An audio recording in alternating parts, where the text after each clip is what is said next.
Merci beaucoup.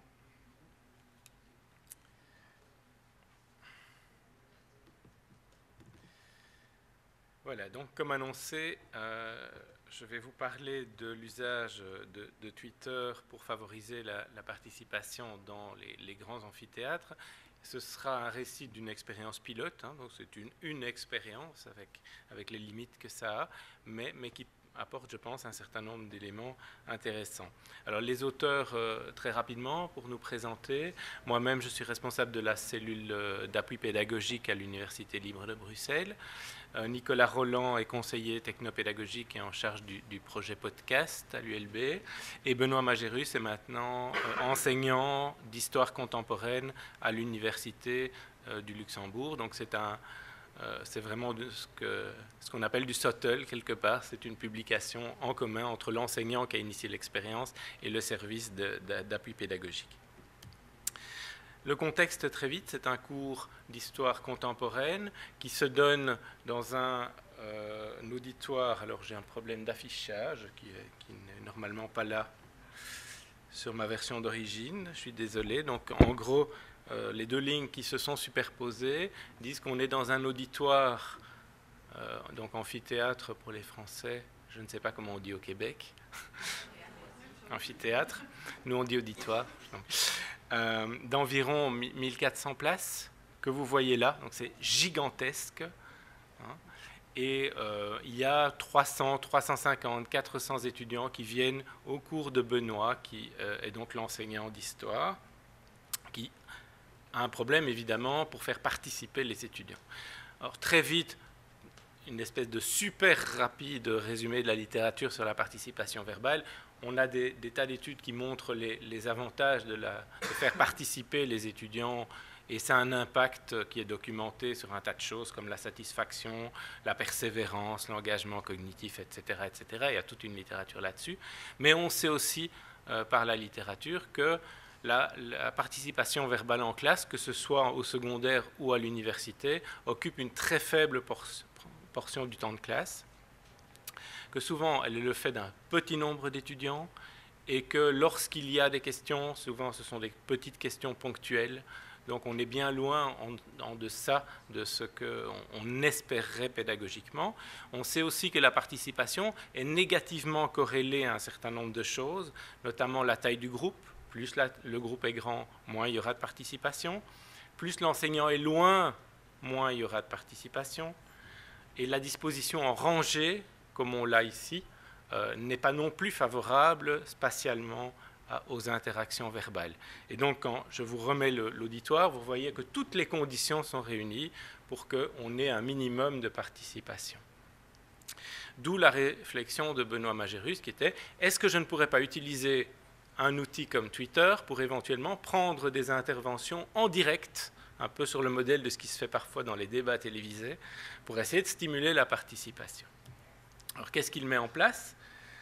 Son cours, d'abord, est un cours magistral, donc relativement classique, avec comme support les diaporamas. On sait, ça c'est pirate, comme on dit, que les étudiants ont également des enregistrements qu'ils font par leurs propres soins. On met donc en place Twitter. Il faut savoir que ce n'est pas modéré. Donc les tweets arrivent directement sur l'écran, il n'y a pas de modérateur. Il y a également un seul écran, ça c'est une contrainte de l'auditoire.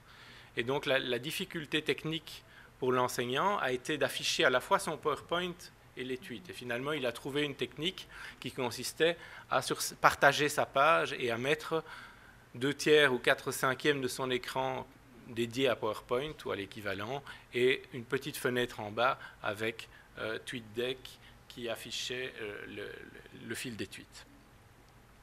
Un hashtag, évidemment, avec le code du cours qui permettait de retrouver les tweets des étudiants. On a suivi cette expérience, on l'a suivi en combinant à la fois une approche par questionnaire sur des thèmes comme quel est l'équipement, pourquoi est-ce qu'ils apportent ce matériel, pourquoi, oui, non, est-ce qu'ils utilisent pour tweeter ou à autre chose, et ainsi de suite. Et également une analyse de contenu des tweets dont on a évidemment gardé trace. Alors, pour vous donner les résultats globaux, En gros, on a 133 répondants au questionnaire. Donc ça, ce sont les résultats ici de l'enquête par questionnaire. 133 répondants. Première question, est-ce qu'ils ont le matériel pour tweeter? Et là, vous voyez qu'en gros, l'écrasante majorité a de quoi tweeter en auditoire potentiellement. Ce qui est un élément déjà assez intéressant.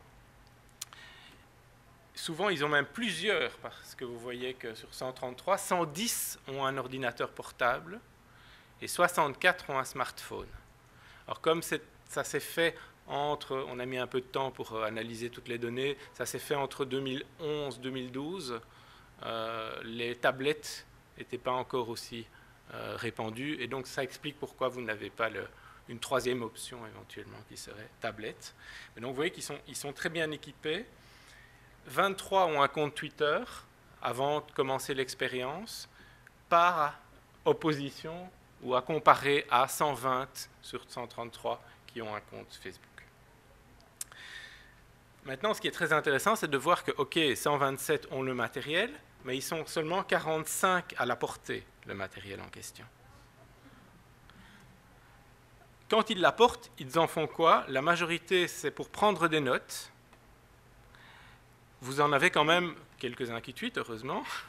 Et puis, la moitié quand même de ceux qui ont leur matériel consultent Facebook, ce qui est corroboré par d'autres études. Quand ils ne l'apportent pas, pourquoi? La première raison, c'est l'encombrance. Et là, on peut imaginer que c'est évidemment les étudiants qui ont des portables qui s'en plaignent le plus.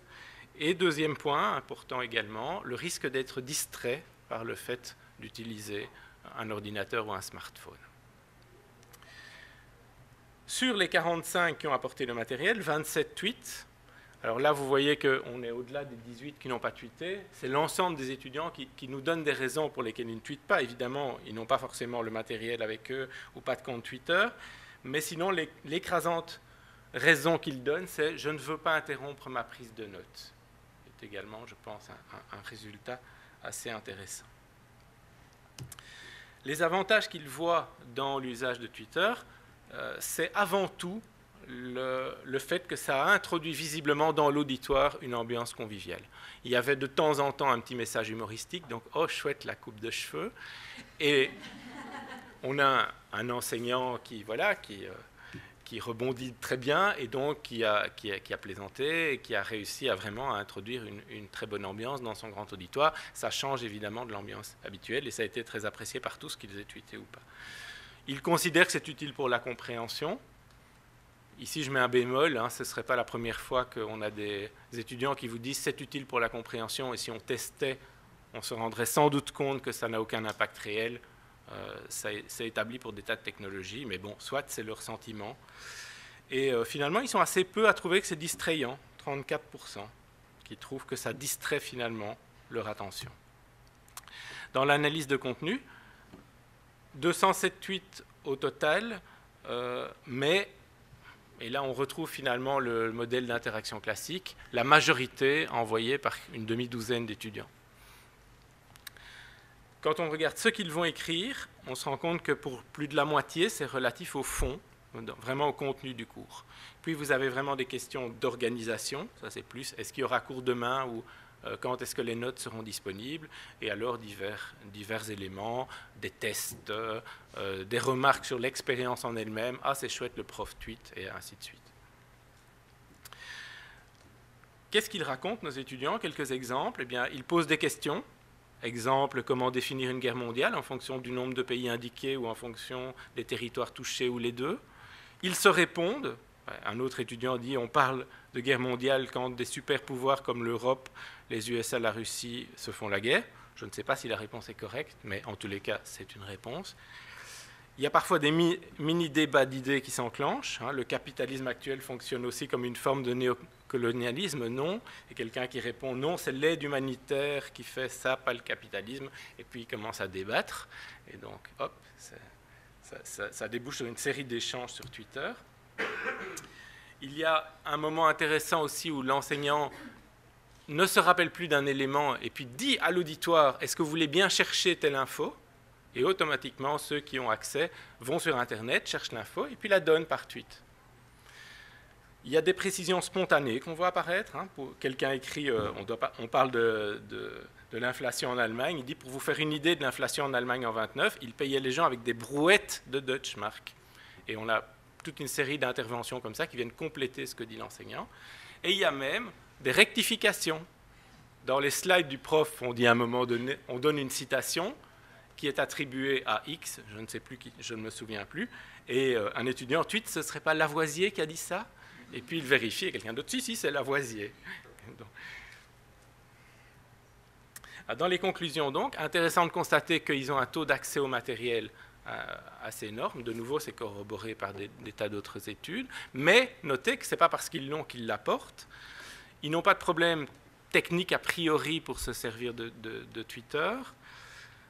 On constate qu'effectivement, ça marche pour susciter la participation, mais que finalement, on se retrouve avec peut-être d'autres étudiants, mais dans des patterns de communication qui doivent ressembler à ce que l'on constate d'habitude. C'est-à-dire que c'est quand même un petit nombre d'étudiants qui occupent le temps de parole, mais peut-être que ceux-là n'auraient pas parlé dans les circonstances normales. Donc peut-être qu'on a quand même gagné quelque chose. On a des traces claires d'engagement cognitif. On voit aux questions qu'ils posent qu'ils sont vraiment en train d'écouter, de se poser des questions. Alors peut-être qu'à un moment donné, ils se laissent entraîner dans les débats de telle sorte qu'ils n'écoutent un peu moins ce que le prof raconte, mais ils réfléchissent, ça c'est bien clair. L'apport essentiel pour eux, ça reste quand même la convivialité. Et alors je terminerai par quand même un point qui est une interrogation. Quel est l'effet distracteur réel? Je vous ai dit, massivement, ils n'ont pas l'impression d'être distraits, mais on a une étude récente, que je cite là, qui montre l'impact des portables dans les auditoires, et notamment qui montre que ce n'est pas seulement l'étudiant qui utilise le portable qui est distrait, mais également tous ceux qui voient le portable directement. Vous avez peut-être vu passer ça. Et donc on se dit, évidemment, les tweets ont un effet distracteur sans doute. Là, vous avez à la fois l'usage du portable, vous avez l'apparition des tweets sous les slides de l'enseignant, et l'enseignant également, il le voit en direct. Et donc, il y a plusieurs fois où, quelque part, on l'a senti un peu, parfois, perdre le fil, mais ça fait partie aussi, évidemment, de sa bonne relation de classe, et sans doute du côté ambiance conviviale, mais ça a un côté également un peu ennuyeux parfois, parce qu'il est embêté par les tweets qui arrivent. Alors peut-être que la bonne solution aurait été d'avoir un modérateur, donc que les tweets arrivent non pas directement à l'écran, mais avec quelqu'un qui peut relancer, comme on fait de nouveau dans les débats télévisés. Maintenant, on prend les questions du public et on prend 5 minutes pour dire ce qui est arrivé. Je termine là-dessus et j'écoute évidemment vos questions.